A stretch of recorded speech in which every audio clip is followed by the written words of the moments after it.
So I kind of wanted to start out talking about something that came about in 2010 in Cochabamba, Bolivia as well. It's a universal declaration on the rights of Mother Earth that we have, that exists. This came out of the result of the World People's Conference on Climate Change and the Rights of Mother Earth, and I certainly just wanted to point out specifically Article 2, the inherent rights of Mother Earth, and two inherent rights in there that I want to point out, one being the right to water as a source of life, and the other being that every being has the right to well-being and to live free from torture or cruel treatment by human beings. And certainly this is not happening as a result of fracking. The third and last one I wanted to point out was the right to be free from contamination, pollution, and toxic or radioactive waste. So we have the PowerPoint here. So dosha maragua marashima a ishuya hets. In my own language of Hiradza, I said, hello relatives, my name is Eagle Woman. I'm from North Dakota, and this area that you can see in the purple is what is called my reservation in the United States. It is where the federal government put the Mandan, the Hidatsa, and the Rikara tribes and told us where we would live. And this is where the fracking is occurring. This is called the Bakken Shale that you can see here. It is a very huge area that goes into Montana, North Dakota, and Canada. And what we started seeing was drilling rigs, as you can see here, all over, next to the roads, next to the waterways. This is a wheat field, used to be a wheat field. Instead, now we see for sale, for lease, industrial zoned. North Dakota is the breadbasket of the country. We provide wheat, sunflowers, corn, canola. And now our fields are being taken over. We have a lot of farms in North Dakota. And this past year, people started calling me and asking me why their cattle were being born with deformities. The babies were being born deformed as a result of the cattle drinking the water. So when we posed this question to the EPA, the Environmental Protection Agency, they told us that in their study, cattle were outside of the study. Even though we eat the cattle, they were only looking at how humans were being impacted. This shows you a wheat field the size of 7 football fields where an oil spill occurred. Nothing is growing to this day, 2.5 years later, where any of that oil touched and spilled in this wheat field. And these kinds of spills happen on a daily basis. 5 years ago in my community, these buttes were crystal clear.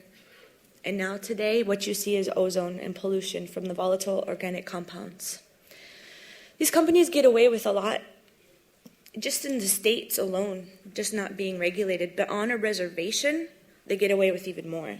They drive right down our roads, and this is fracking water. They're just pouring it right onto the road. Nothing to stop them, nobody to regulate them. This is a picture of water that was taken out of our lake. And we were swimming in this water when we took this water out, and we took it to the North Dakota State Health Department, paid $200 out of our own pocket to have it tested. They told us, don't worry, it's just a blue-green algae bloom.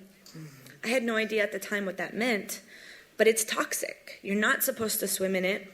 It did kill fish. There were dead fish laying on the shore. This was a mile from our water intake plant where we took this water out. And now blue-green algae are common ever since 2007 when fracking started.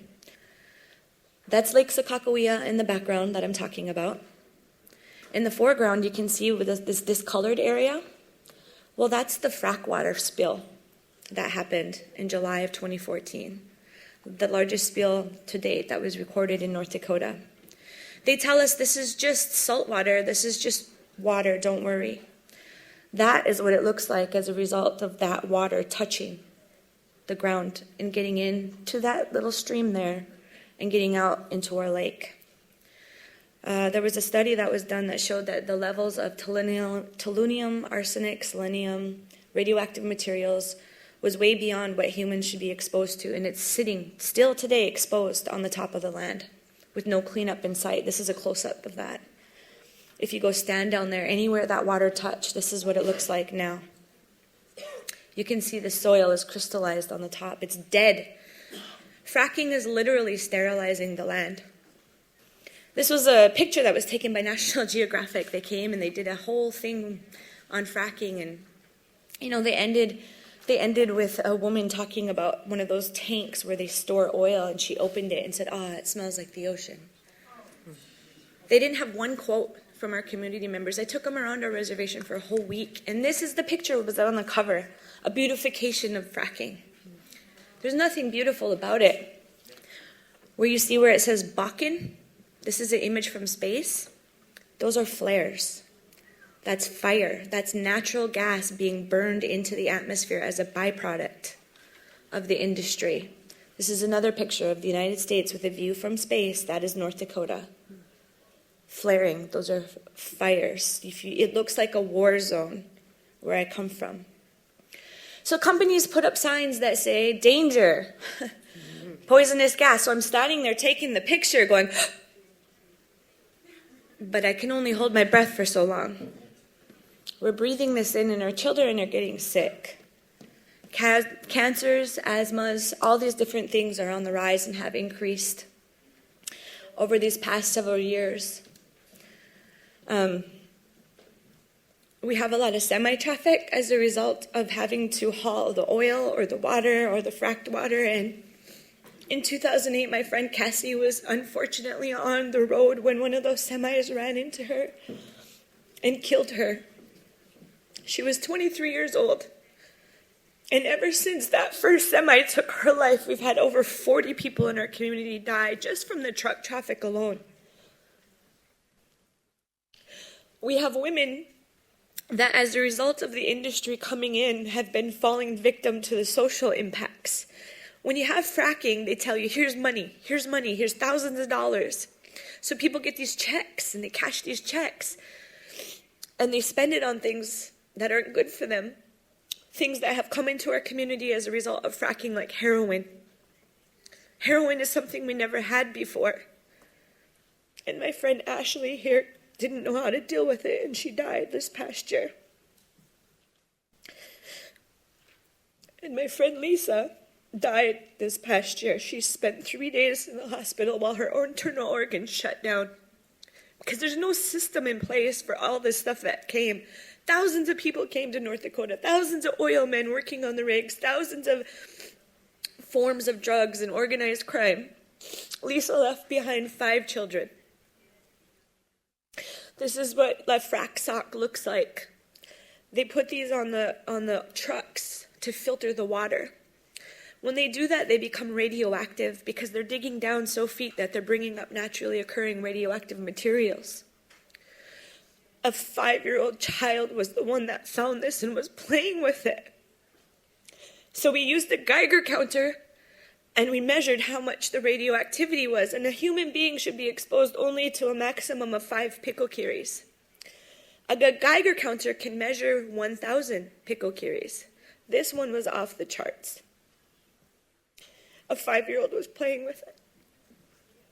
And so we did our own grassroots campaign and started putting up signs all over, letting people know that these are dangerous things. They're supposed to be put in some special landfill somewhere, as if that's any better.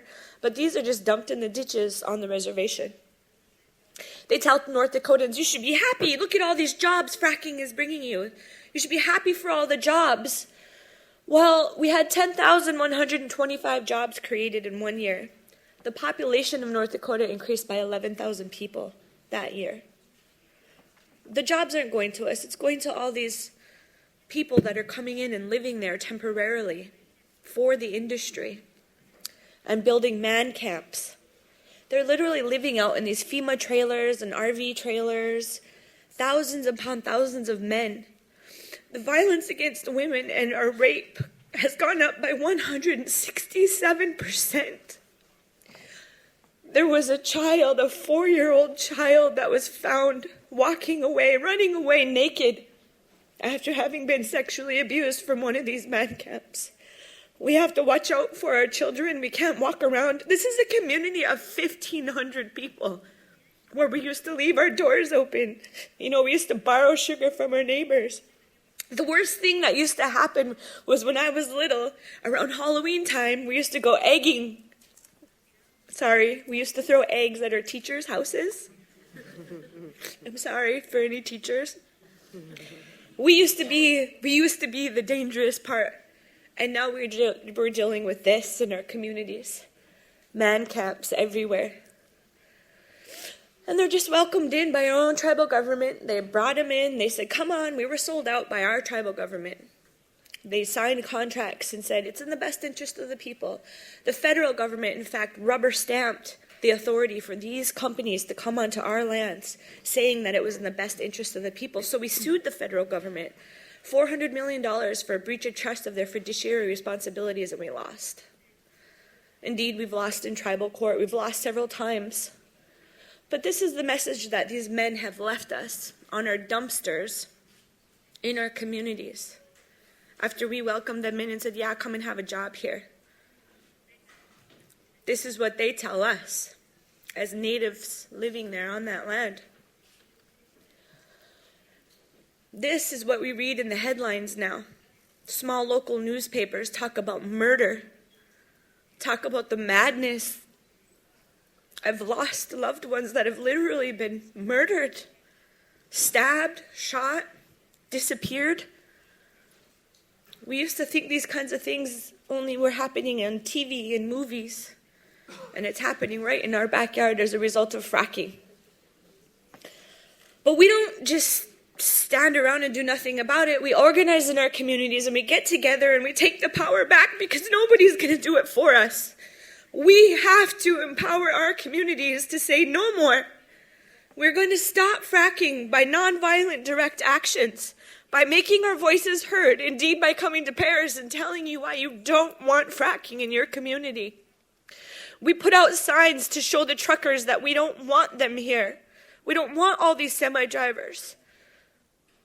We organize summits and bring people from all over. This was 33 states came to North Dakota to see the oil tankers that have become bombs that have been blowing up all over the country. From oil that comes from my community, all the death and destruction in my community literally goes down the rail and kills other communities. It has to stop. It's madness. It's crazy. We have an addiction to oil in the United States, and we don't even need it. There's an excess of oil there. Don't know what to do with it. It's on barges in the ocean. It's in storage tanks in Oklahoma. They tell us, oh, reduce our dependence on foreign oil. It's a lie. It's all about money and power. And we have to remember our brothers and sisters in South America. Look at the numbers.